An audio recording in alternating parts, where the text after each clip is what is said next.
Lesson number 7 is going to be about the triangle choke, particularly from the overhook. There's not really much that I have to contribute about finishing the triangle choke, but I wanted to include it because I wanted to organize it in a systematic lesson process where all the information is organized in one place for you. There is one unique thing that I'm going to do about finishing from the triangle choke position. It's a shoulder lock and a wrist lock that you can do. So, from the closed guard, the first thing that people do when they watch a cool triangle instructional or they have the triangle in their mind is they throw up a wild triangle like this, and then that kind of opens their guard and big guys just smash them to the side and they've lost the position. So you want to be very, very selective of when you choose to go for the triangle, because while it is a great submission, it's also an opportunity for your opponent to pass your guard. So we're going to do it from what I call the free overhook, because a lot of the times when you're working to drag your opponent's arm across, as per lesson number 4, so your opponent might just drop his arm in this position. Maybe he prefers to pass like this. So I reach up and get an overhook, and I feed this cross lapel to this arm. This is going to serve the function of controlling his posture. Now I work to secure wrist control, which can be difficult on some opponents, but you can be patient working for this wrist control, you know, hipping out, kind of working and getting that wrist. I'm going to punch it in towards my body, and now because I have control of his posture, I can throw up that triangle that I wanted before.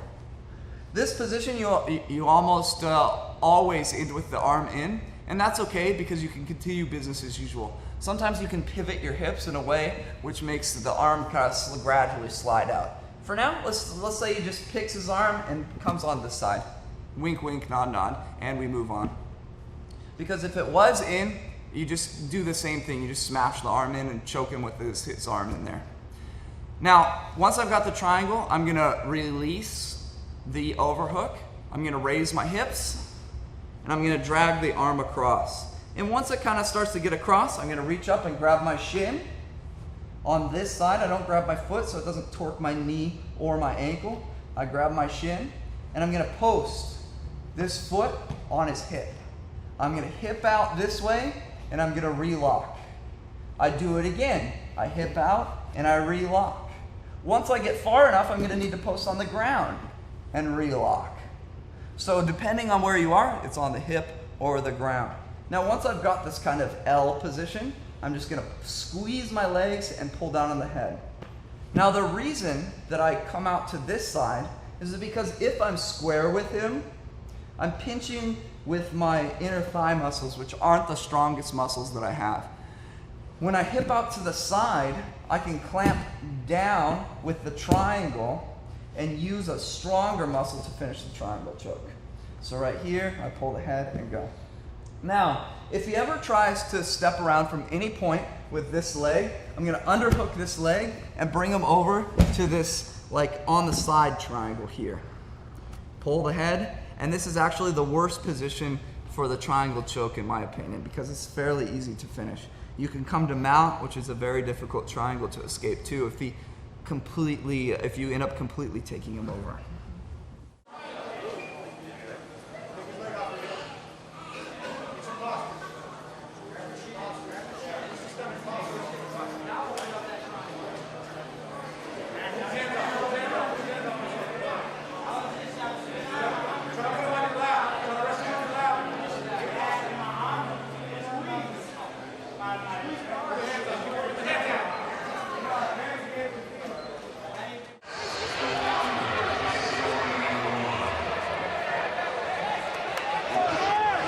Excuse me?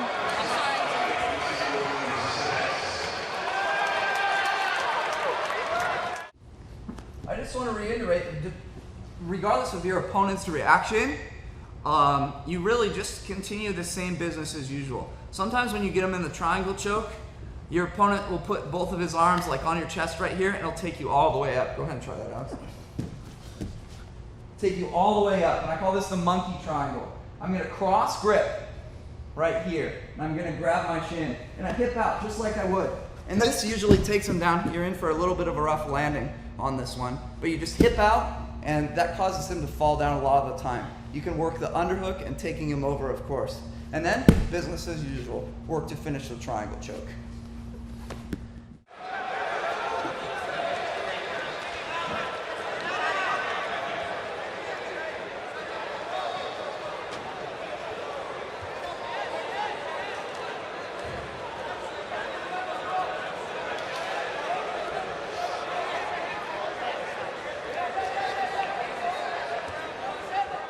there's one detail, one thing you never want to let happen from the triangle choke, and that's him bring this knee to the ground, like this.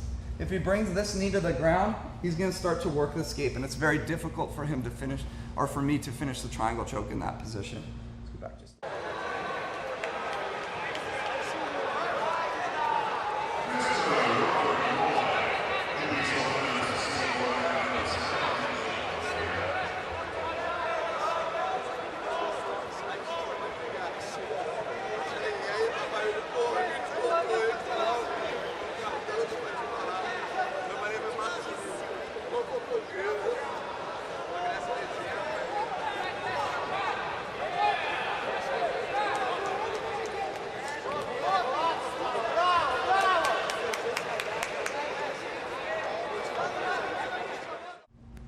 Now here's something that I do that's a little bit unique and kind of my unique contribution to the triangle chapter.